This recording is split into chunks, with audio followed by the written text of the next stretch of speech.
Hello बच्चों, बहुत बहुत स्वागत है आपका क्लास 12th की ही एक और नई वीडियो में। चलिए बच्चों, आज की वीडियो में हम क्लास 12th का चैप्टर 9 डिफरेंशियल इक्वेशन करा रहे हैं और इस डिफरेंशियल इक्वेशन का जो एक्सरसाइज है 9.5 उसका क्वेश्चन नंबर 4 हम कराने वाले हैं। क्वेश्चन नंबर 4 क्या है, आइए देखते हैं। dy over dx plus y sec x is equal to 10 है। तो इसमें क्या करेंगे, जैसे कि आपने 1 2 3 क्वेश्चन किए वैसे ही इस क्वेश्चन को भी करेंगे। इसमें आप क्या करना है, कंपेयर करनी है। Compare with dy over dx plus dy is equal to q। तो यहाँ पे देखिए, इसे कंपेयर क्यों किए, क्योंकि इस फॉर्म को ये फॉलो कर रही है इक्वेशन, इस वजह से। तो p की वैल्यू कितनी हो जाएगी, sec x, और q की जो वैल्यू होगी वो कितनी हो जाएगी, tan x। तो यहाँ से आपने p और q की वैल्यू को निकाल लिया। तो p की वैल्यू हो गई बेटा sec x और q की जो वैल्यू हो गई वो कितनी हो गई, tan x। q is equal to कितना हो गया, tan x। ठीक है, ये वैल्यू हो गई। अब क्या निकालेंगे, इंटीग्रेटिंग फैक्टर IF। तो IF इज इक्वल टू कितना होता है, IF इज इक्वल टू होता है e to the power p dx। Okay, यहाँ पर वैल्यू लगाइएगा। तो IF is equal to e to the power p की वैल्यू है हमारी sec x और dx। ठीक है ना। तो sec x का इंटीग्रेशन करना है। sec x का इंटीग्रेशन क्या हो जाएगा, तो उसके लिए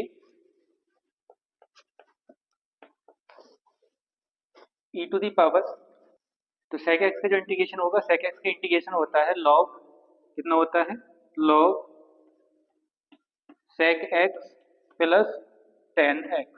ओके, ये इंटीग्रेशन हो गया। हमने आपको बताया था लास्ट क्वेश्चन कराते टाइम कि जब e की पावर में log आता है तो e की पावर और log दोनों कैंसिल हो जाते हैं और जो भी फंक्शन बचा हुआ होता है वो फंक्शन बच जाता है। तो यहाँ से IF की जो वैल्यू होगी वो आपकी कितनी बच जाएगी, ये बचेगी sec x plus tan x।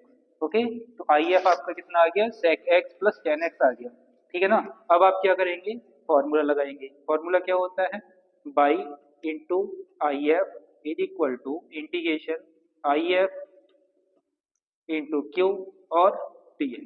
ठीक है, इस फॉर्मूले में ये सारी वैल्यू लगानी है। तो इस फॉर्मूले में वैल्यू लगाएंगे, क्या हो जाएगा,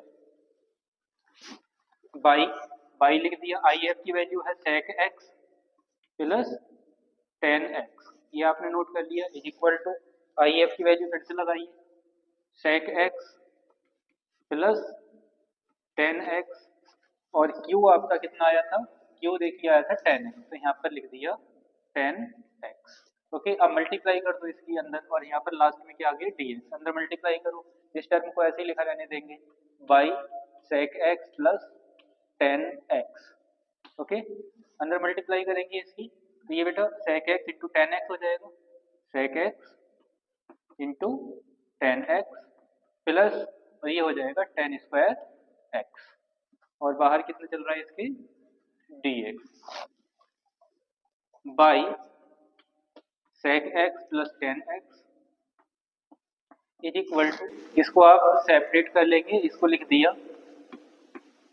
sec x tan x dx plus इस tan स्क्वायर x को हमने लिख दिया sec स्क्वायर x माइनस 1 और dx।